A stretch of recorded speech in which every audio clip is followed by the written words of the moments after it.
Hello and welcome to a Very Okay podcast. My name is Trey Thompson. I'm the executive director of the Oklahoma Historical Society.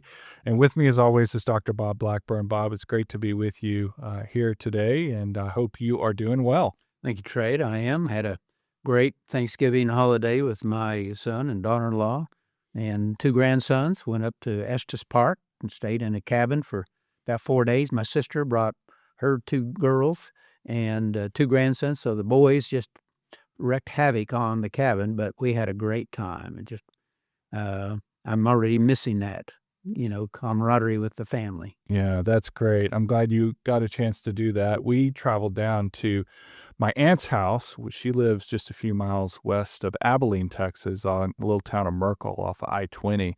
And we try to do Thanksgiving as often as we can over there. She'll be 82 next year. And so she's really the matriarch of our family on my dad's side now. There's out of 5 siblings, she and her younger brother are all that's left now. And so she's always been kind of the keeper of our family history from that side of the family.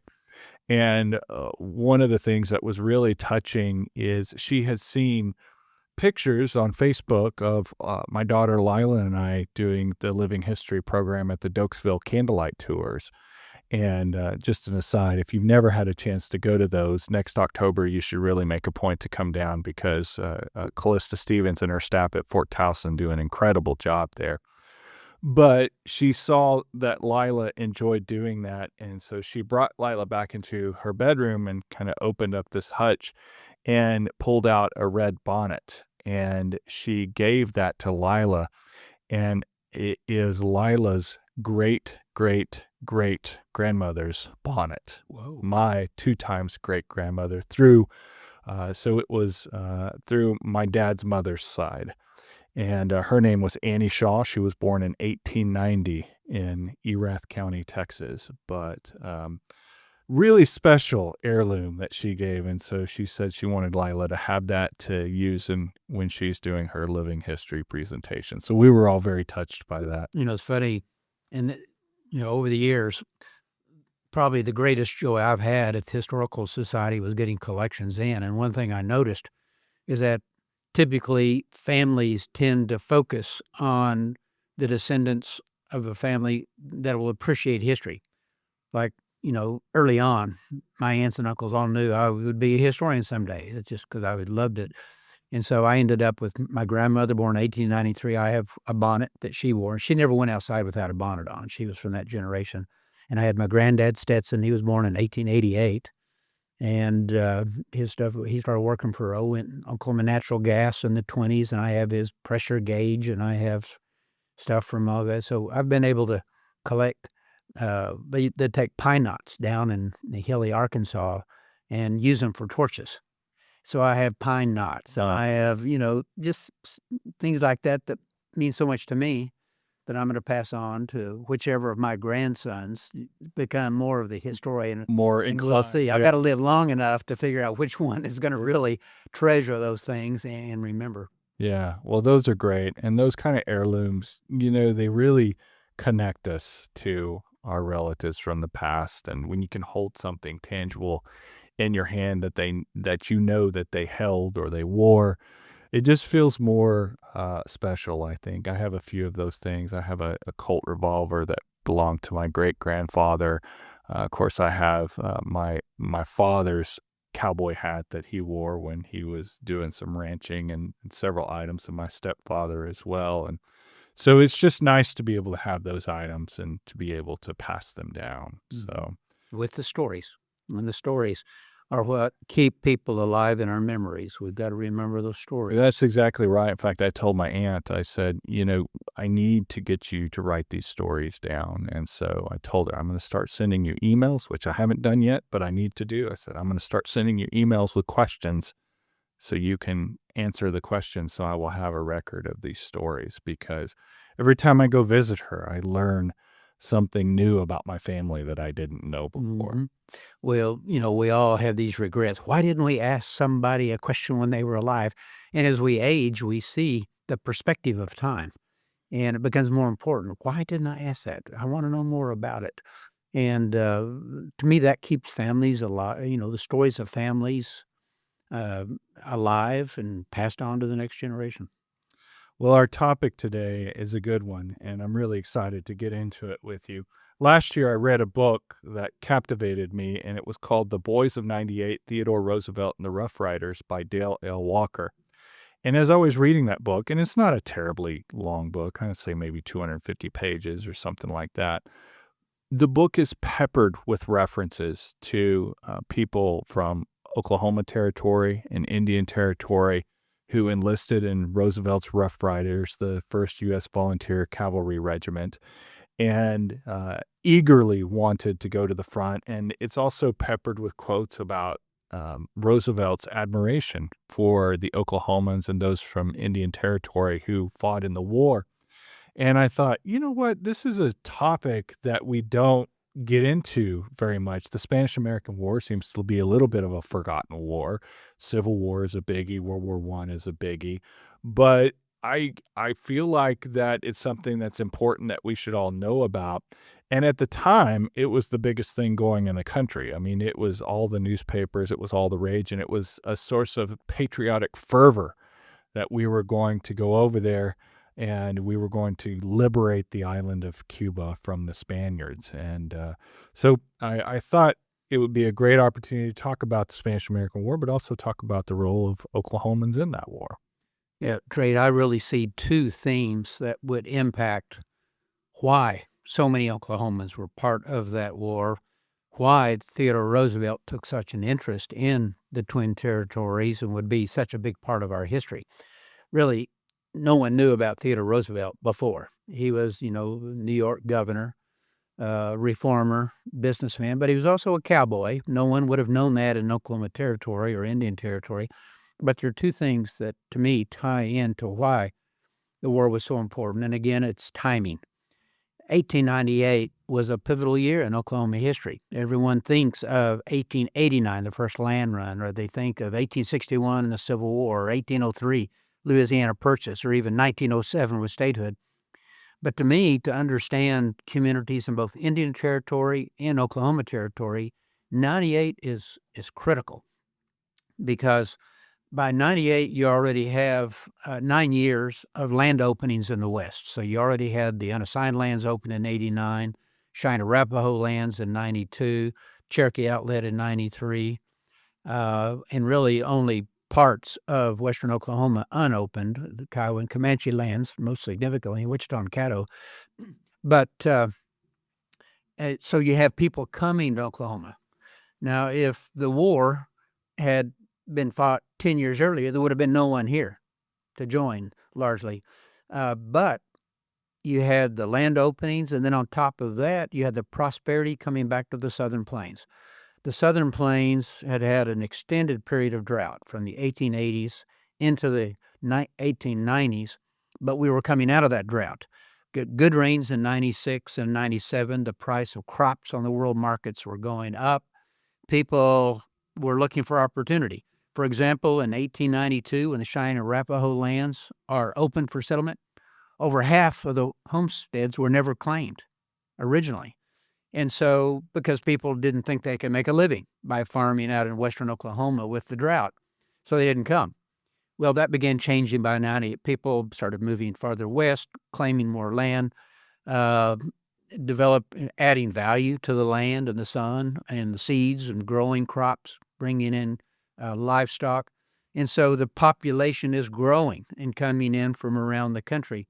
And typically those who are coming to be homesteaders were those who were the most adventurous of their family. There might be 5 brothers or 5 sisters in a family in Illinois or Missouri or Arkansas.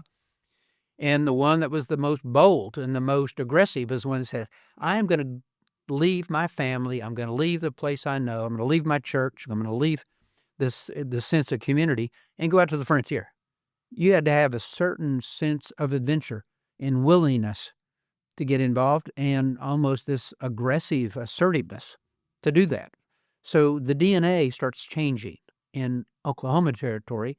And then in Indian Territory, 1898 is important again because of the Curtis Act was passed by Congress. And with the Curtis Act, it starts the the clock ticking of when tribal sovereignty will end in the Indian Territory, and the lands of the 5 tribes would pass from tribal ownership or communal ownership to individual ownerships. And so the timing with each of the tribes is different. The Chickasaws and Choctaws are early, the Cherokees not until 1904. So all of this turmoil is going on, displacing families from things they had known for so many years, but it's also opening the Indian Territory to non-Indian immigrants coming in to towns like Muskogee and Veneta, Wagner, Atoka, Durant. And so you get these populations growing, and again, the most adventurous coming out to this frontier. The American Indians now have not been allowed to be the warriors that their culture really demands since the Civil War, when the 5 tribes all saw another opportunity to put on the war garb and give up peace and go fight. And that was part of their warrior culture. And then with the prosperity coming to rural Oklahoma and Indian Territory, they had the opportunity to say, hey, I'm going to go off and fight now that I have this opportunity. And so when the war begins, or really before the war begins, let me back up just a little bit. The other main theme in all of this is the fact this is the golden age of newspapers in both Oklahoma and Indian Territories. Of course, no radio, and obviously no television or internet. So you get to the point of the way to communicate within a community, whether it's a village, a town, a city, or the territory, newspapers are it. Right. Every town had a newspaper because you could get an old Washington Press, hand-fed, and do your 200 issues of a daily or a weekly newspaper. Every little town had a newspaper. I'm doing an exhibit on Weatherford right now. They had 6 newspapers in 1899, 1 year after settlement. So every little town has at least a paper. And then you go to the cities, like the big city would have been Muskogee, Oklahoma City, Guthrie. There you'd have 5 or 6 newspapers competing. One of my professors at OSU, Norbert Mencken, wrote an article for me when I was editor of the Chronicles called Black Ink and Vitriol, and how aggressive these territorial editors were. And of course, it was not to be aggressive just to be aggressive, but they were trying to get subscriptions, and they needed to attack the opponents and say, my newspaper's better, and we want you to subscribe, and we want you to put your advertisements in my newspaper. So they were fighting each other, and because of this intense competition, not only in Oklahoma, what would be Oklahoma, but in the country, especially in towns like New York City, Boston, Philadelphia, San Francisco, Cincinnati, St. Louis, there would have been this intense competition. And you get the early days of national networks of newspapers like the Hearst Network and others. The New York Times is coming out of Chattanooga, Tennessee at the time and expanding.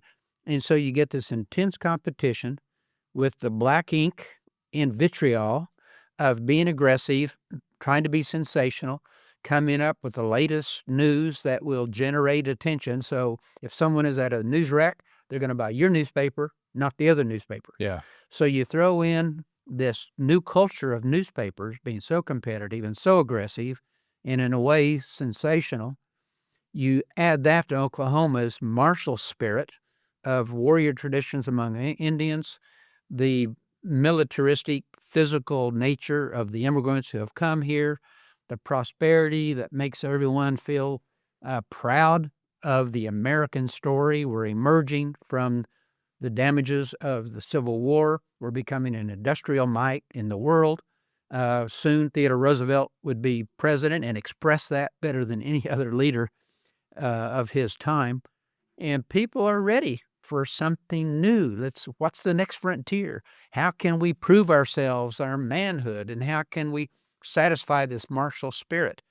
And suddenly, when Spain really starts stepping on this revolutionary effort on the island of Cuba, then all of a sudden that lights a fire that ends up with Oklahomans being involved in the war and Spanish-American War.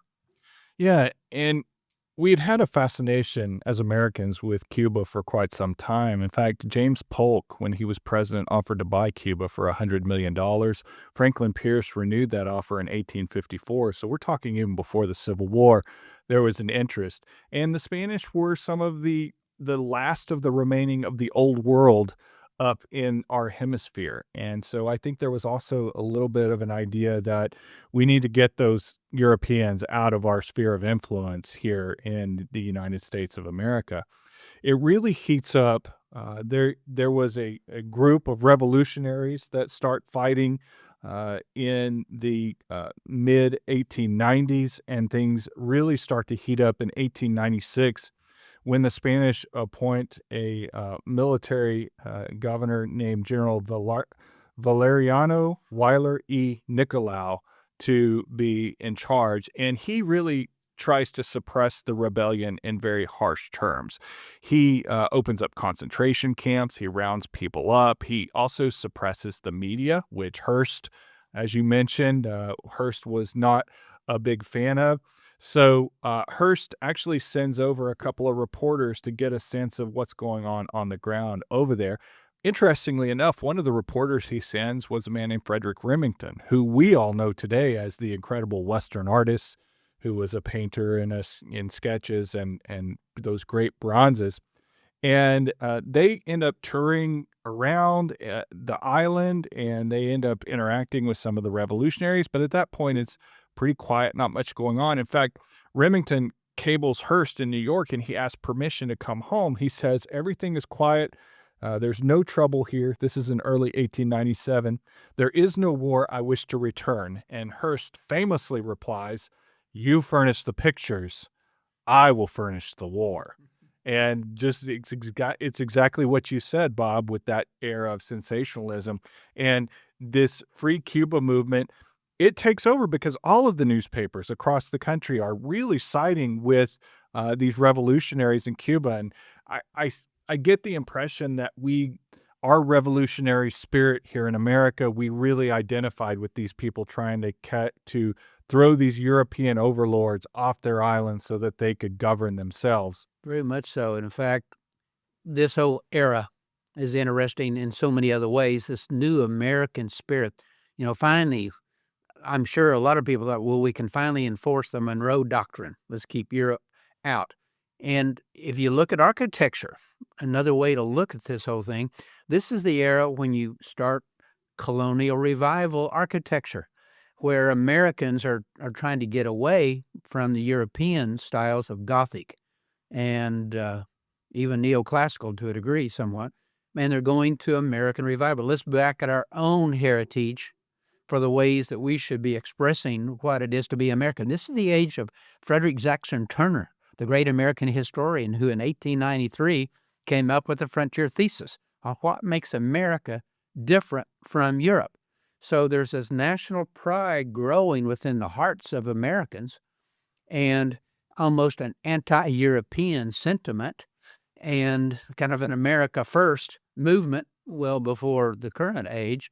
And Americans are really ready to express themselves. Mexico had been freed from Spanish dominance in 1820, so it had been a long time since the revolution spread through the southern hemisphere in Mesoamerica, and Cuba was kind of the last outpost of this so-called decadent European aristocracy, is the way Americans would have looked at it. We got to get rid of the king's influence over here in the new world, and let's get rid of the old. So very much people were ready for this.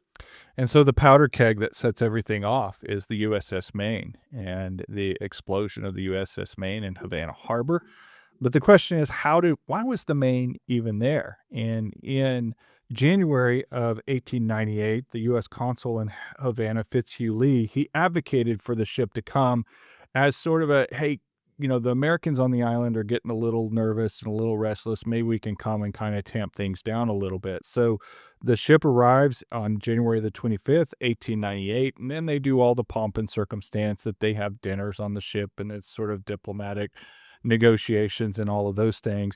February 15th, 1898 at 9:40 p.m., there's a giant explosion on the ship. The captain heard a bursting, a rending, and a crashing roar, and 252 of the USS Maine's crew ends up dead or missing as a result. And almost immediately, all of the speculation, and part of this is started by the captain of the ship, who speculates himself that it was a mine that was placed in Havana Harbor, and it blew up from down below. Interestingly enough, a formal 1976 investigation by the Department of the Navy concluded that there was actually a fire in one of the coal bunkers that caused the explosions. He was into self-preservation. Yeah. And so it explodes, and then the big, rallying cry that would happen all the way through the Spanish-American War is "Remember the Maine." They tag off of "Remember the Alamo." Now it's "Remember the Maine, remember the Maine." And so finally on April 11th of 1898, President McKinley sends a message to Congress asking for a declaration of war, and 8 days later, on April the 20th, they give the declaration of war. They call for 125,000 volunteers, and he asks for a $200 million appropriation from Congress. Now, the reason we're asking for volunteers is our army was woefully unprepared for any kind of a war. We had been fighting Indian wars on the Western Plains, but really by the early 1890s, most of those are pretty much wrapped up, as you mentioned. We're all to reservations by that point in time. Geronimo in 1892 was one of the last to give up, and that wasn't much of a war. That Yeah. was mainly starving out these poor Indians in the desert. In April of 1898, the regular army consists of only 28,000 men. That gives you any indication of how prepared we are to fight a war. So that's why we need volunteers. And President Roosevelt, not President Roosevelt, he'd be president later. Right now, he's Secretary of the Navy. He would be governor later, too. But he is itching to get into a war. He is an advocate for the manly life. He believes very earnestly that the only way for a man to truly prove himself as a man is to earn recognition in battle. And that's either by dying in battle or being a hero in battle. And so he immediately starts lobbying to lead one of these groups. And the name Rough Riders almost me, because he wants to go out into the territories. You had mentioned he was a cowboy in North Dakota. He was familiar with these kinds of men. He knew they could ride. He knew they could shoot. He knew they were used to living in harsh conditions and surviving. And so that's the kind of people that he wants. Secretary of War Alger offers him to be colonel of the First US Volunteer Cavalry, and he actually turns it down, which surprises everybody because Alger thought, well, he's going to want the glory on this. Roosevelt turns it down because he knows he doesn't have the experience, but he recommends someone that he had become acquainted with when he was in Washington as Secretary of the Navy, and that was Colonel Leonard Wood. And Leonard Wood had served in the Indian Wars. He was a U.S. Army surgeon. He knew this life. He knew these people, and he knew how the Army worked. So he becomes the leader, and Roosevelt serves underneath him. The Navy Secretary said this about John Long said this about Roosevelt. He thinks he is following his highest ideal, whereas in fact, without exception, every one of his friends advises him he is acting like a fool. And yet, how absurd all of this will sound if, by some turn of fortune, he should accomplish some great thing and strike a very high mark, which is what he ends up doing. Sorry, spoiler alert, but that's exactly what he ends up doing. Because later, because of casualties, he will actually rise to commanding the First U.S. Cavalry Volunteer Regiment, and he will acquit himself very, very well. He was an incredible leader, and he's largely responsible for the success in the Battle of San Juan Heights and Kettle Hill and up through there. So They all of the Rough Riders muster in San Antonio. They go through training. There are several troops. There were two troops there was troops from Oklahoma. So Troop D was volunteers from Oklahoma Territory. That also included 10 other states in Washington, D.C. And troops L and M were composed mostly of folks from Indian Territory. So, of what would eventually become the state of Oklahoma, there were three troops assigned there. Later on, we'll talk about some of the individual personalities with our guest, Dr. Denise Neil. But it, the interesting thing, this war is almost a comedy of errors in terms of just being able to mount all the logistics necessary. They ship them on trains to Tampa. Then they find out that all of the transport ships that are going out of Tampa Bay, none of them can't accommodate horses. So the cavalry all of a sudden is afoot, and they determine that they're going to do a coastal landing, which the U.S. Army hasn't done since the Mexican War. We've kind of forgotten about how to do it.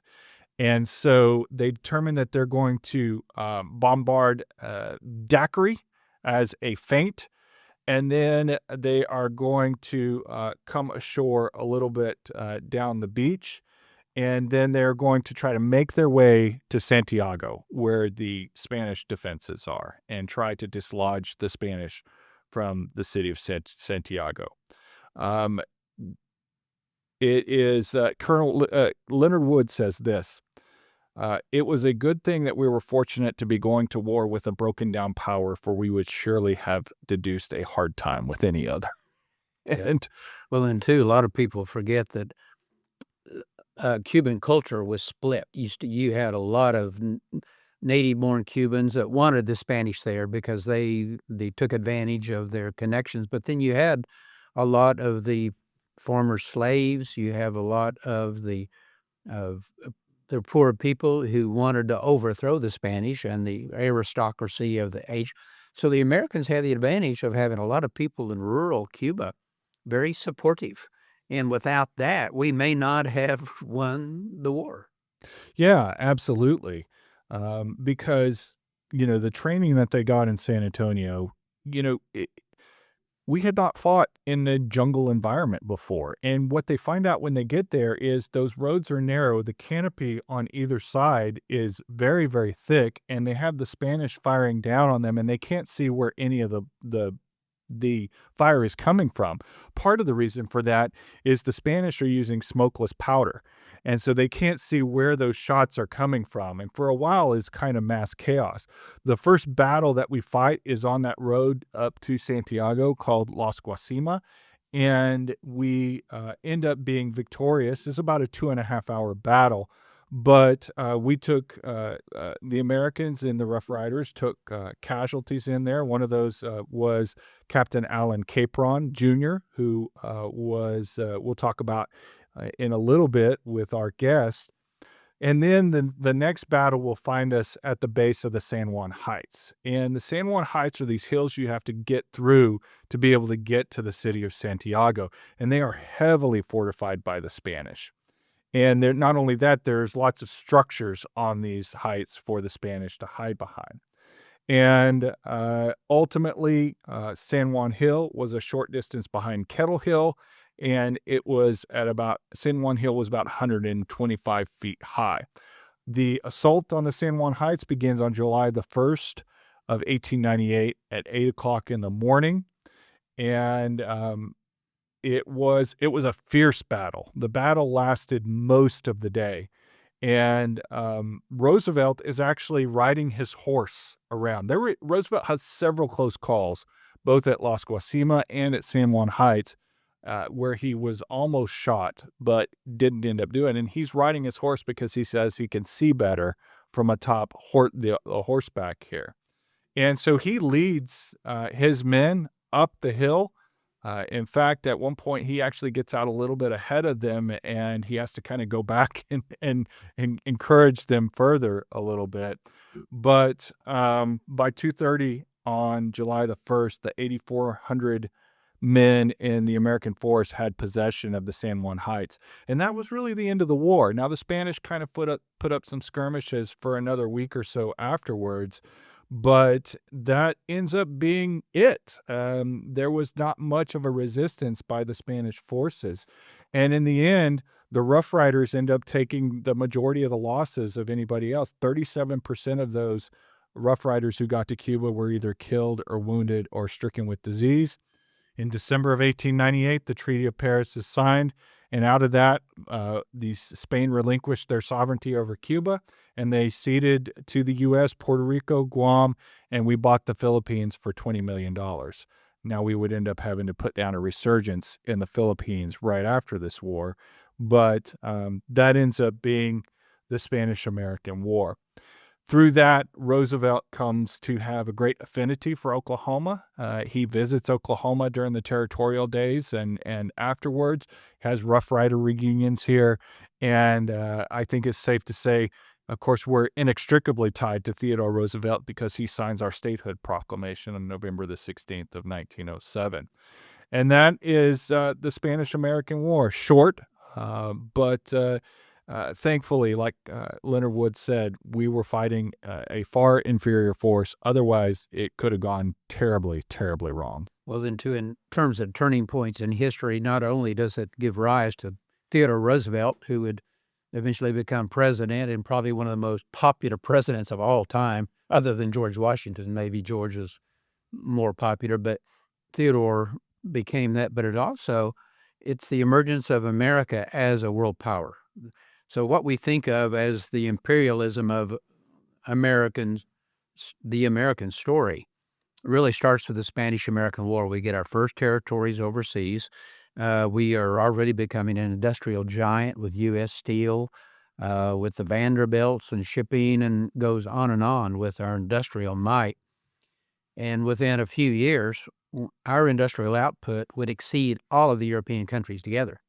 And so we were emerging on the world stage. Roosevelt would flex his muscles again and send the fleet around the world, the Great White Fleet, to show this American nation could defend itself and defend, its markets around the world. So some of the fights we're still having today about world markets and where we have business opportunities started with the Spanish-American War. And I would say after this, the world changes quite a bit. This is one of the last battles of the old style of warfare where you do a mass assault on a fortified position where you, at least ideally, they would have had cavalry involved, but not much cavalry in this engagement. And you can start to see the modern form of warfare coming because one of the difference makers at the San Juan Heights was the Gatling gun. And the Gatling gun was able to clear out a lot of those defenses.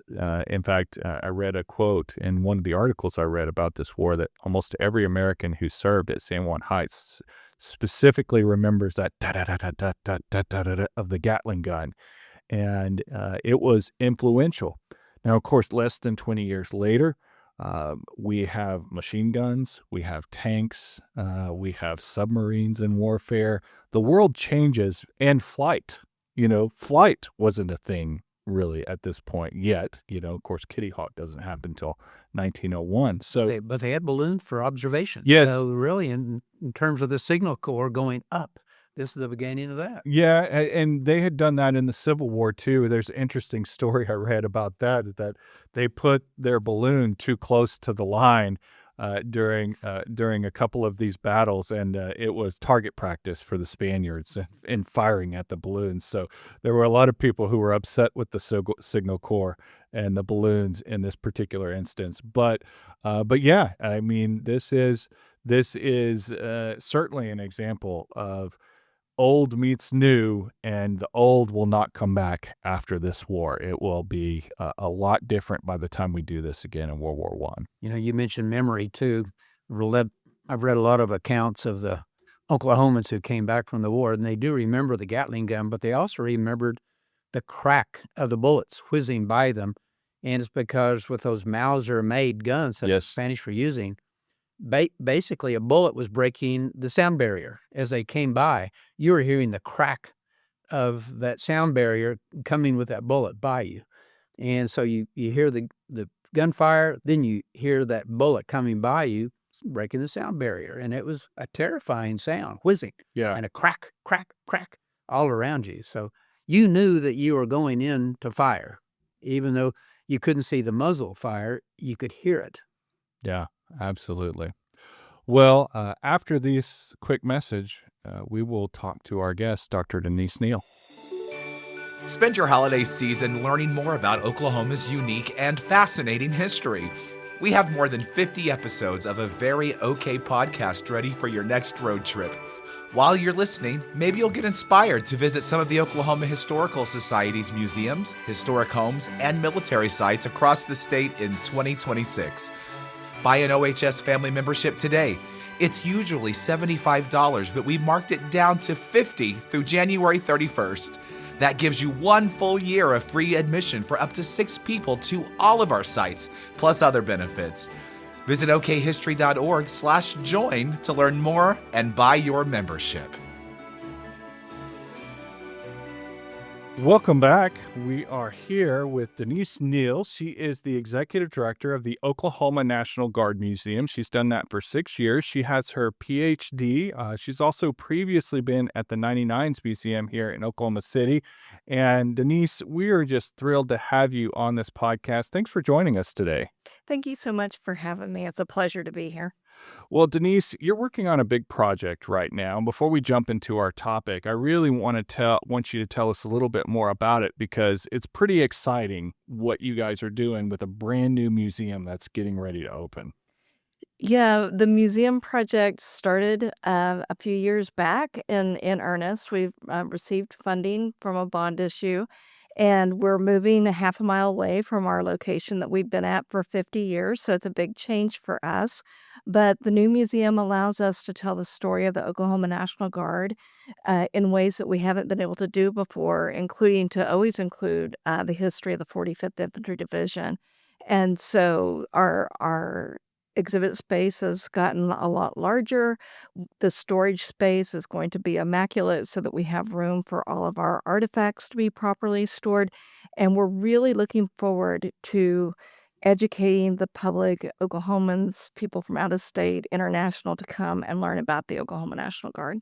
Very nice. Trey, my little interaction with Denise over the years has been very positive in a number of projects, but I'm old enough to have been around when General Fred Dougherty was building the museum. There was a small collection inside the building, but General Dougherty, who had been commanding officer of the 45th at one point, wanted to really develop that museum, and he had the connections around the country. As a federal judge, as a former, commanding general, he was able to get stuff from all over the country. And so when we started that project, it was a great collection. Not enough stories. The exhibits had really not been updated much since General Dougherty's time. And so when Denise came in, the task given to her was, how can we improve this, add value? And so expanding the theme from just the 45th to National Guard, from the beginning to the present day was a huge step forward. And they were rewarded with state supporting their bond issue and military department carving out money to expand Denise's staff. And so I encourage everyone to put that on their calendar because if they've been to the 45th, they're not going to believe what they see in the new museum. When does it open again? We're looking at May of next year. We'll definitely be keeping people apprised through our Facebook and website and letting people know. These things are kind of nebulous as you get kind of working through them, but we're on schedule. And right now it's going to be somewhere between mid and the end of May is what we're looking at. Very nice. Well, we are all very excited. Where is it located? So the new address is 3301 Northeast Grand Boulevard, which is between Martin Luther King and just off of Grand from 36th Street. If people know where the Railway Museum is, it's across the street. Very nice. Well, we're going to be very, very excited about that. We'll be looking forward to future announcements about the big grand opening.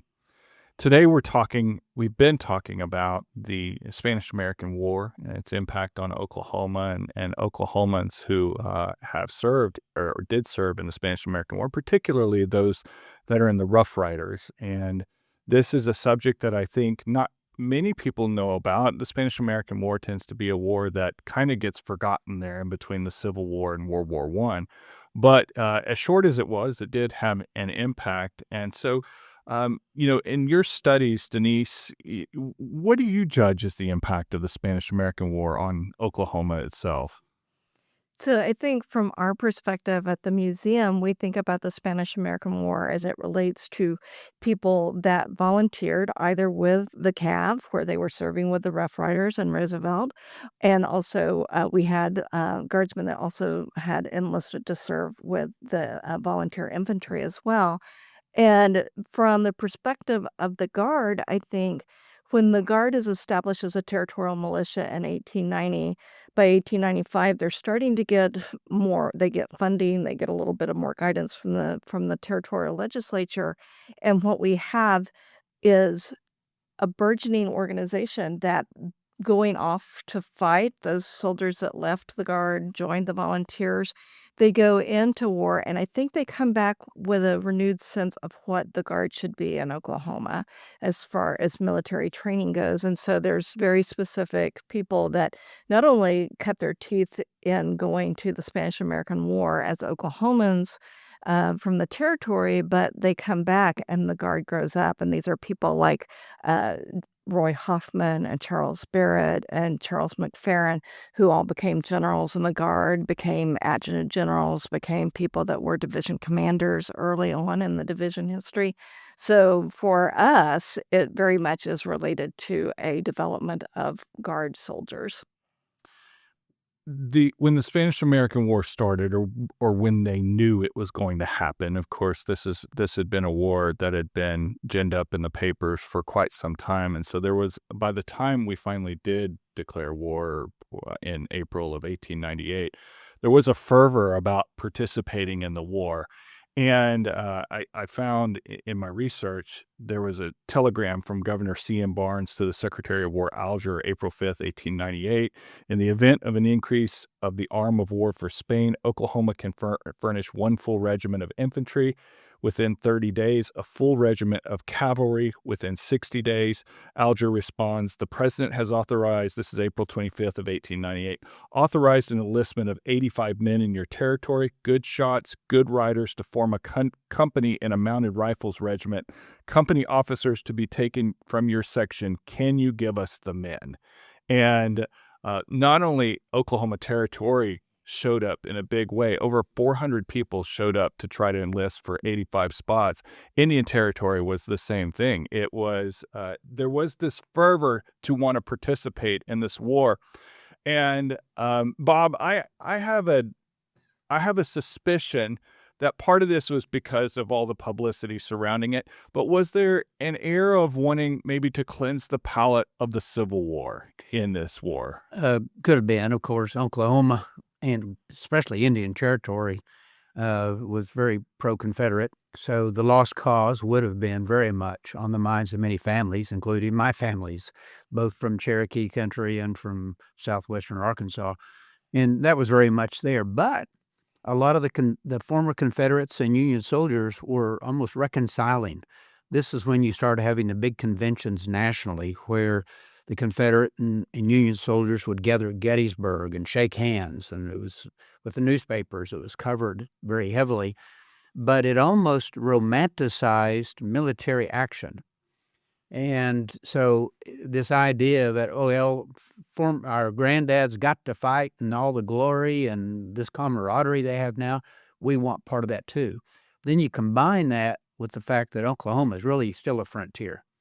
And it's very much a physical world where people are used to working hard with their hands, with their bodies.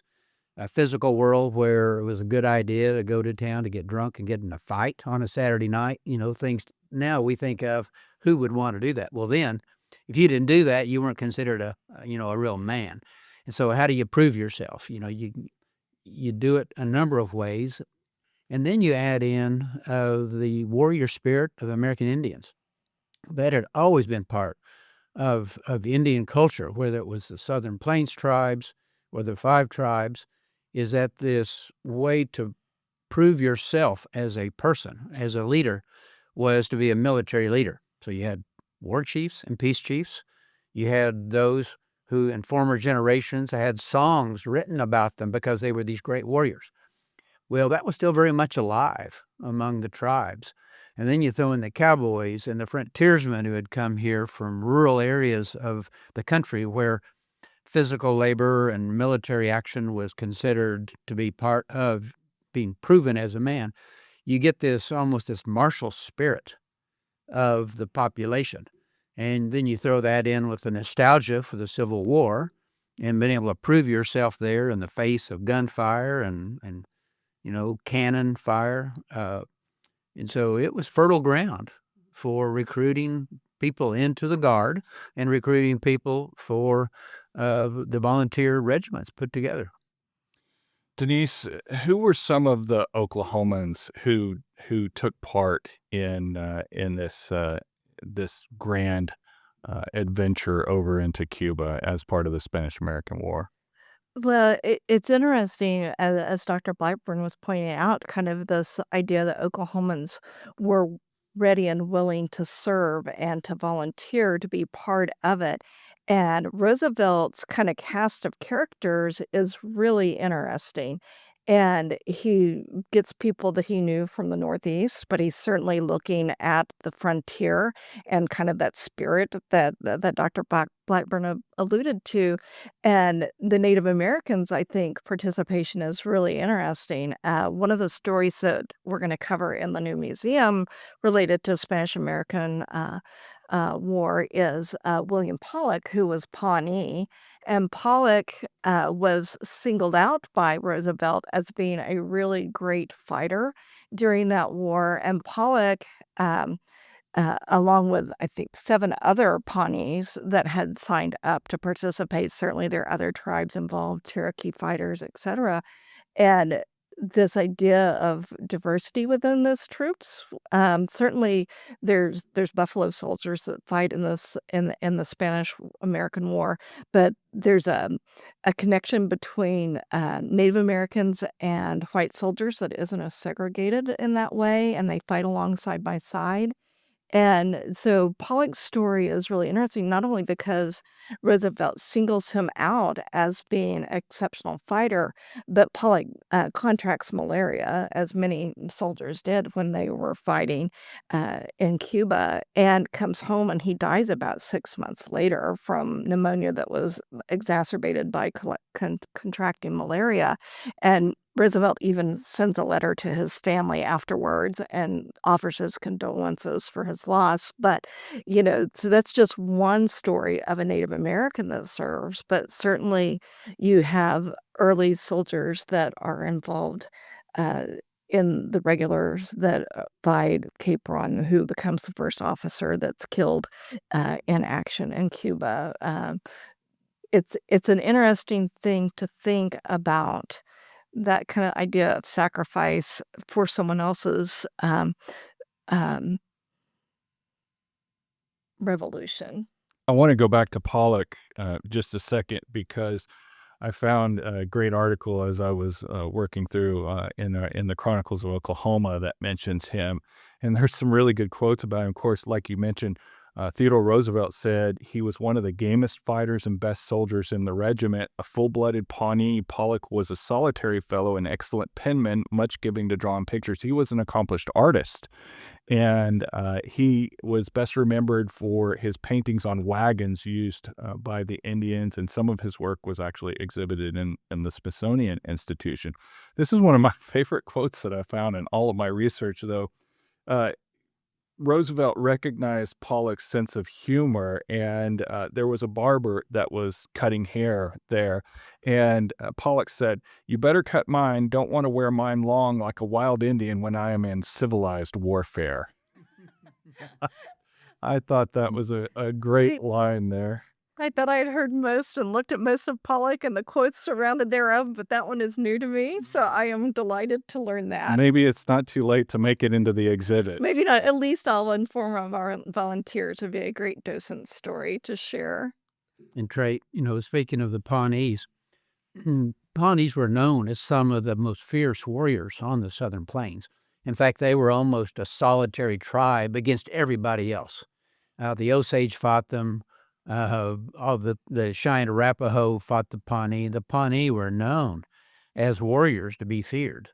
And in the movie Dances with Wolves, to get back to a popular culture theme, when Wes Studi and 3 other American Indians are on a hilltop looking down at smoke coming up from the white men, obviously, because no Indian would make a fire like that, as they say.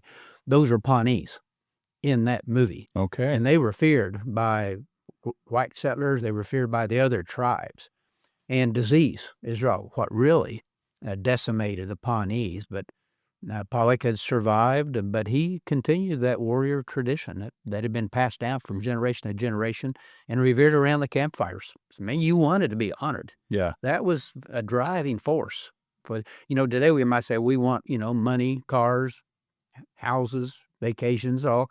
Well, then, to be really celebrated, you were a warrior. And I think that he fulfilled that in the Spanish-American War. Another warrior you mentioned was Lieutenant Allen Capron Jr., because his father was actually a regular artillery officer who also served in the Spanish-American War. And Capron was in charge of mustering the troops in Oklahoma Territory. In other words, he was given the examinations, and they did on Division Street in Guthrie, an old building there in Guthrie. And Theodore Roosevelt said about Capron that he was the archetype of the fighting man. Some of his Indian territorials were the scruffiest and the fiercest looking of all of the volunteers. So he ultimately was assigned to lead troops from Indian Territory instead of Oklahoma Territory. Roosevelt said Captain Capron had under him 2 companies, and he soon impressed himself upon the wild spirit of his followers. He got them ahead in discipline faster than any troop in the regiment. He required instant obedience and tolerated not the slightest evasion of duty, but his mastery of the art was so thorough and his performance of his own duty so rigid that he won not merely the admiration, but the soldierly affection so readily given by the man in the ranks of the superior who cares for his men and leads them fearlessly into battle. Now, Theodore Roosevelt, we all know, was a bit of a windbag, so you can see that here in this quote. But I don't think Roosevelt was a man who gave compliments lightly either.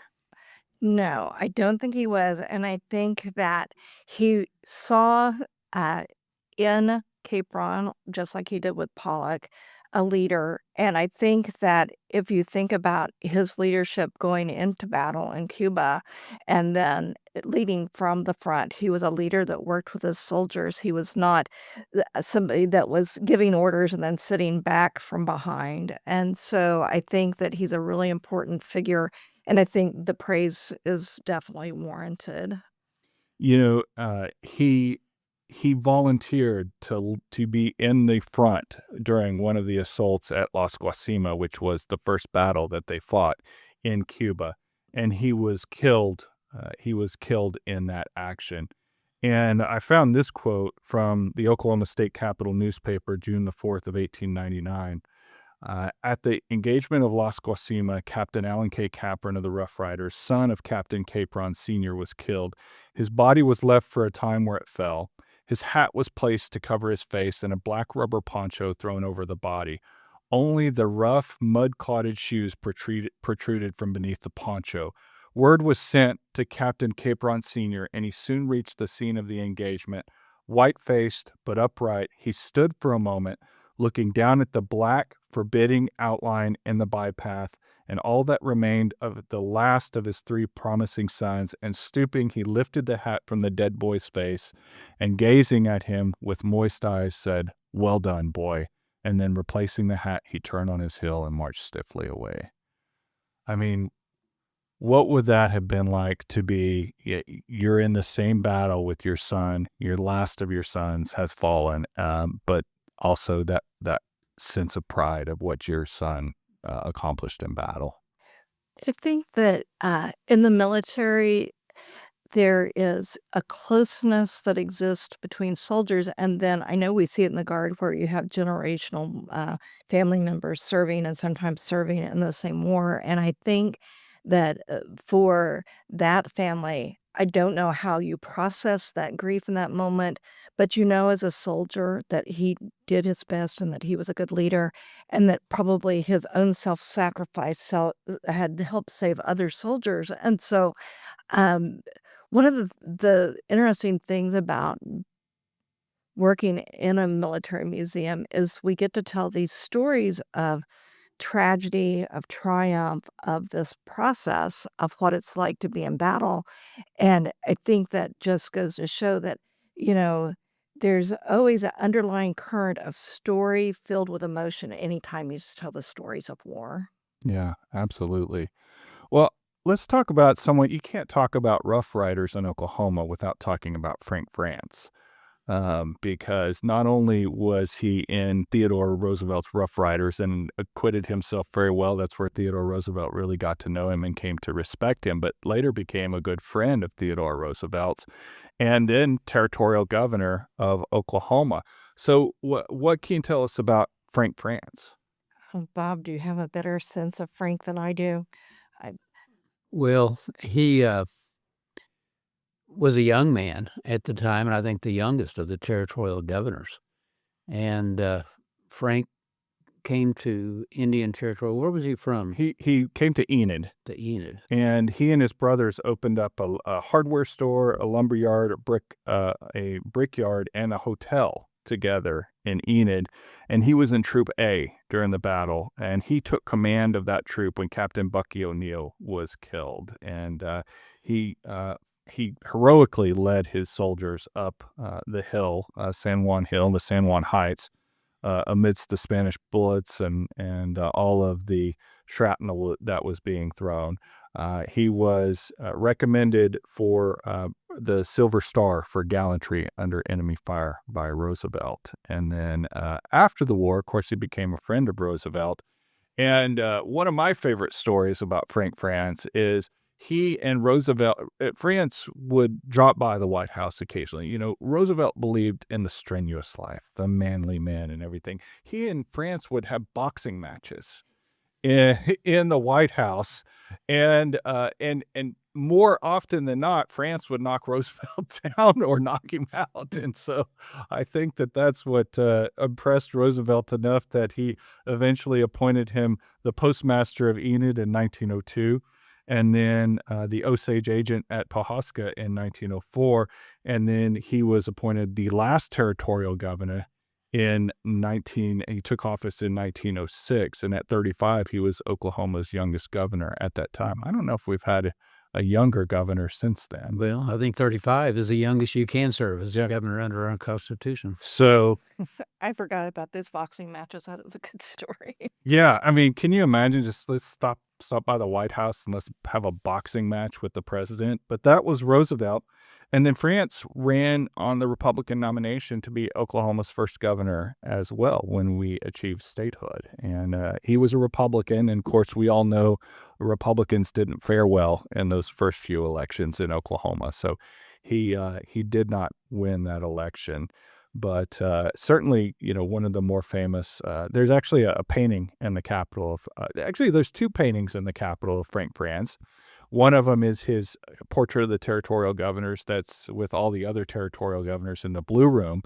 And then the other one is representing his charge with Roosevelt up the San Juan Heights. And that one, if I remember correctly, it's in the second floor in the Senator office complex in the North Wing on the second floor. People can go see that painting. Trait, one of the soldiers involved, I wanted Denise to comment if he's going to be included in her story, but Chris Madsen was an interesting guy. He was serving at Fort Reno, early territorial days, became a U.S. Marshal, along with Bill Tillman and Heck Thomas, the three guardsmen.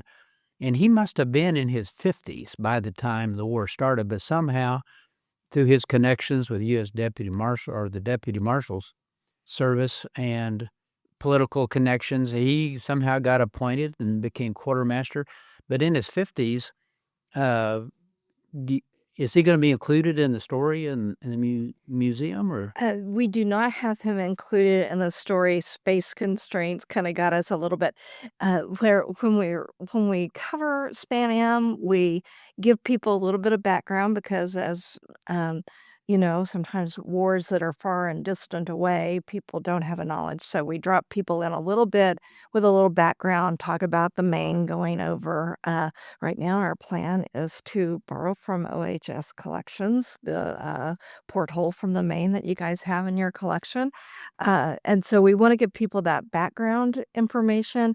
And then we focus on Pollock and a little bit about the guardsmen that serve, some other guardsmen. But the idea of older soldiers is always interesting that serve. And I think one of the thinking of Frank France and relationship to governors, Harry C. Barnes had served in Span Am, who was the son of Cassius Barnes. And so there's interesting people that signed up to volunteer to be in the Spanish American War. I will say, and you know this, Dr. Blackburn, that as you get ready to do storylines in a new museum, you say, okay, how can I not only tell this story, but what are the artifacts that I have to share about this thing so that I can make an artifact come to life? And so when we were thinking about things to display, we had, the potential to borrow something from OHS. And another thing is there is a painting of William Pollock that is in the collection up at OSU, but the painting is by Brummet Echohawk, who was in the 45th Division and was also a Pawnee warrior. So we're going to borrow that painting as well. So we have this connection Yeah. between old and new. And so, but there are so many stories that have fallen away that I don't have room to tell in the new museum space, but it's really exciting to think about the way that we can maybe have special programming that would center on Spanish American War history, that we can make sure that our docents have those extra stories as well. Yeah, going back to Chris Madsen, he was from El Reno. He was born in Copenhagen in 1851, so he wouldn't quite have been 50 yet, but in 1898. But he was on the older side for a soldier, for sure. He fought as a foot soldier in the Danish-Prussian and the Franco-Prussian Wars. And then he fought with the French Foreign Legion in Algeria. And then with the 5th US Cavalry, he served as a scout with Buffalo Bill Cody. And he helped bury the troopers that were slain in the 7th Cavalry Battle of Little Bighorn in 1876. And in 1891 became a deputy U.S. Marshal out of El Reno and became one of the 3 guardsmen with Heck Thomas and Bill Tobman. So, these guys, their stories are fascinating and where they came from. Charles Hunter, a former Guthrie boy, came to Enid to enlist and was twice rejected on account of being undersized. He begged the governor to let him in with tears streaming down his face, and he got a special concession and was granted permission to come in. Corporal John Rhodes, this is a great story. He was wounded in the Battle of Las Guasimas and was taken to the hospital, and he was ordered to stay there. He broke out of the hospital to go fight in the second battle, San Juan Heights, walked 2 miles to the front, and then was arrested for disobeying orders and placed under guard for 2 days after that. So, you want Rough Riders, you're going to get Rough Riders on these people, and these are exactly the kind of people that Roosevelt wanted. My guess is that testimony right there relates back to something that I discovered about soldiers. First time I went to Gettysburg, I would walk around Gettysburg and go to the different battles where my great-grandfather fought, was captured on the retreat from.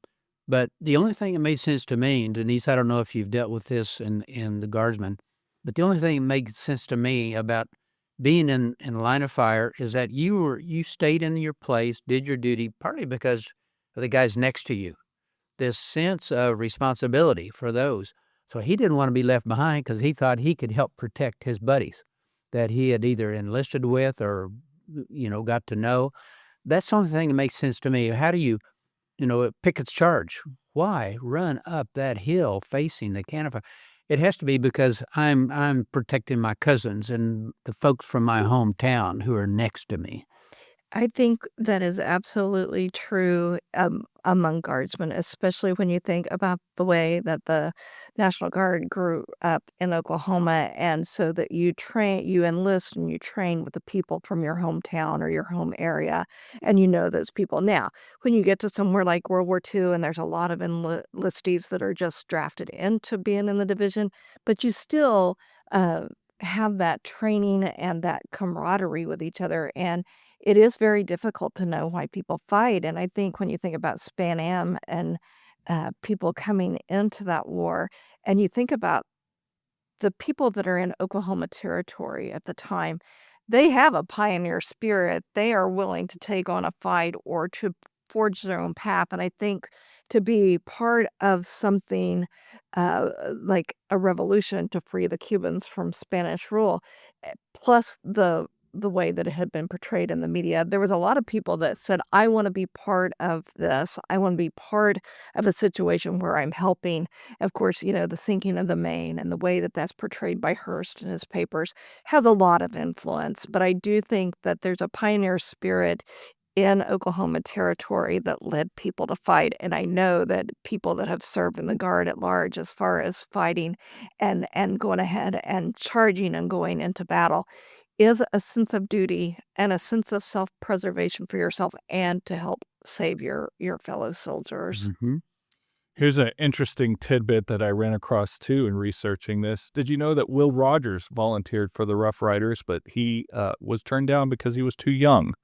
So he was born in 1879, so he would have been 18, which is interesting because nowadays 18 is the age that, you have to register for the Selective Service, and you can go to war at 18 now, but he was turned down for being too young, but he did attempt to join the Rough Riders. Think how history might have been different if he had been accepted and taken. Might have been on a different career path. Would you imagine? With the Wild West shows and vaudeville and his movies, it might all have been different. Well, there's a couple others that I want to mention. Roy V. Cashin was it was credited as being the first soldier from Oklahoma Territory to die in the Spanish-American War. He was actually rode, and I have to give credit to our good friend Jay Hanna.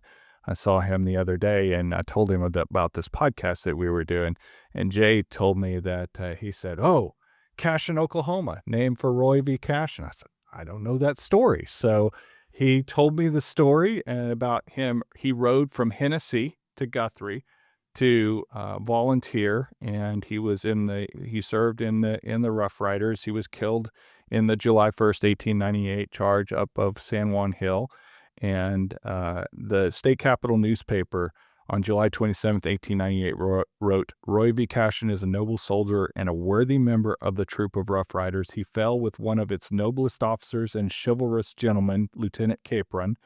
May their memory and deeds of valor ever remain in the hearts of all Americans." So there's actually a monument to Roy V. Cashin in Hennessy, which now I want to take a little drive up there and go see it. But they raised money after the war, and then the governor in one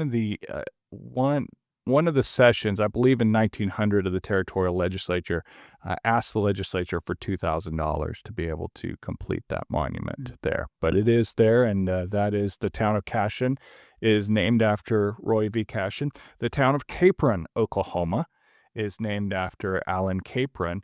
Those are the only two towns that I know of that were named after soldiers in the Spanish-American War, but I could be wrong.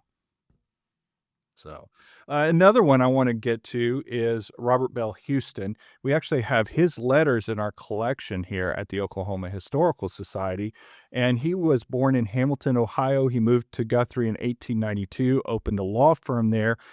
Cassius Barnes appointed him the captain of Company A in the Oklahoma National Guard in 1895. And then he was appointed captain of Troop D, which came from Oklahoma Territory, to go as a part of Roosevelt's Rough Riders.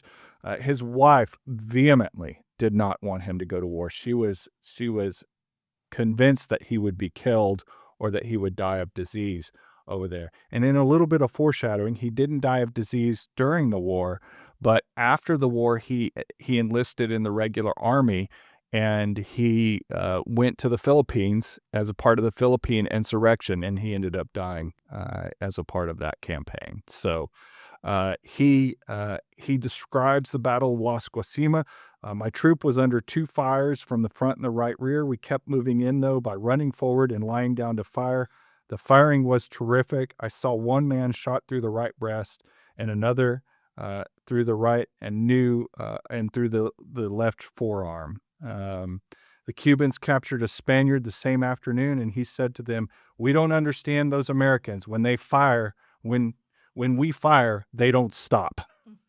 So about the Battle of San Juan Hill, he said, "Our first battle was hard enough, but it only lasted 2.5 hours. The last continued all day with a desperate night attack 2 nights afterwards, and our regiment and the 9th and 10th Cavalry had the brunt of it." So he was in the heavy fighting in the both of those engagements. So I think he's a really interesting character. There were a few other people, I'm sure, that left from the very short kind of wars, for 4 months or whatever span works out to be, more or less, and then decide they want to keep fighting and go to the Philippines and deal with that part of the war. And they're almost separate kind of things when you think about them, even though they're both for the same purpose, trying to uh, do away with Spanish colonial rule in both areas. But it is a really interesting story. And yes, his wife was definitely not pleased. And, ultimately it did catch up with him. But, we make our decisions in life. And I'm sure that he felt that he was doing what was the best thing to do to be in the fight and continue fighting after the war in Cuba is over. Interesting story about those letters. His wife, towards the end of her life, was living at a hotel in downtown Oklahoma City and left those letters behind. And when they were found, they were donated to the Oklahoma Historical Society. And Joe Todd, but he wrote a great Chronicles article, and that's where I found this information with some of his letters quoted. So lots of fascinating things to discover as you start digging through the archives and the newspaper articles during this particular time as well.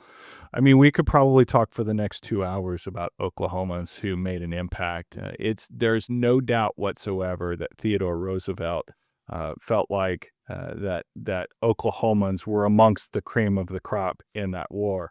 And in fact, when he was coming to Oklahoma for a Rough Riders reunion, when he was governor of New York, he said this: "This is my first visit to Oklahoma. I feel, though, that I know your people. I have served with your men, lain in trenches with them, and endured with them hardships and pleasures. I am therefore tied to you by the closest ties that can bind one man to another." So Roosevelt felt very fond of the Oklahomans that he served in battle with. Yeah. Trey, before we let Denise go, I wanted to make a point about the connection of the Historical Society and the 45th Division Museum. Probably 30, maybe 40 years ago, an OHS board member, Jordan Reeves, had assembled a large gun collection. When John Wayne would come to town for the Cowboy Hall of Fame events, he would always go to Jordan's to have, share a little bottle of Blackjack Daniel and look at Jordan's guns. And at one point, Jordan worked with General Dougherty to transfer that collection. There was some money involved and a donation involved, but it was really a history of the technology of warfare, starting with the Chinese and gunpowder, coming all the way to the present day. And there would be a few weapons that could be used to tell the story of weaponry during the Spanish-American War. But it's going to be a real asset for you, Denise, I think, to have that collection and how weaponry developed, the different kinds of ammunition that was used, and what advantages an army might have with certain weaponry. And it is a fantastic collection, and one of the weapons that we will be using from the Jordan Reeves collection is a, rifle that was salvaged off of the USS Maine that was part of Jordan's collection and then came into our collection, and so we get to show that weapon as something that was salvaged after the fact, and so, um, there is just a wealth of information in our museum waiting to be told. And so we're looking forward to that in ways that we haven't been able to do in our old space. We are going to miss our old building a lot. It is a fabulous building. The Guard, one of the main questions I get is what's going to happen to the historic WPA armory that we're in. And it will be maintained by the Oklahoma National Guard moving forward. Well, very good. Well, Denise, we thank you so much for taking the time to join us today, shed some light on some of these stories, and I can't wait to go see how you're going to interpret these stories in the new museum. Thank you so much. Congratulations. We'll see you soon, I hope.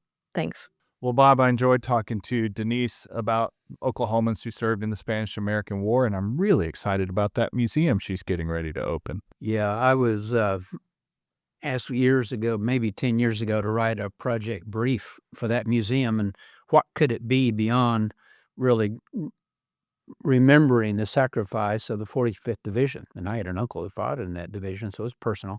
And so I really expanded the project brief to be more about citizen soldiers in Oklahoma. And then that has really become the story of the Oklahoma National Guard and the role the Guard has played in our story since the 1890s. So I'm anxious to see as well. Hopefully it will open in the summer, and hopefully you and I will be there for the ribbon cutting ceremony. Well, I hope that all of our friends who are listening to this podcast have a Merry Christmas and a Happy New Year. And we are going to have some exciting news for this podcast in 2026. It's the 100th anniversary of Route 66. And all of our episodes will be centered somehow around the route. And I'm really excited about the topics that we have for all of you in the next year. Well, good idea, Trait, and appreciate you putting all this together. And I learned a lot about the Spanish-American War from you today, so thank you very much for doing the research. Well, Bob, any day that you say you learned something from me, I'm a little bit proud and a little bit terrified. So, friends, we hope you have a great new year, and we'll talk to you soon. You have been listening to a Very Okay podcast hosted by Trait Thompson and Dr. Bob Blackburn. The podcast is produced by the Oklahoma Historical Society. Visit us at okhistory.org and find us on social media by searching for @OKHistory. I encourage you to purchase a membership to OHS to help us continue our mission to collect, preserve, and share Oklahoma's unique and fascinating history.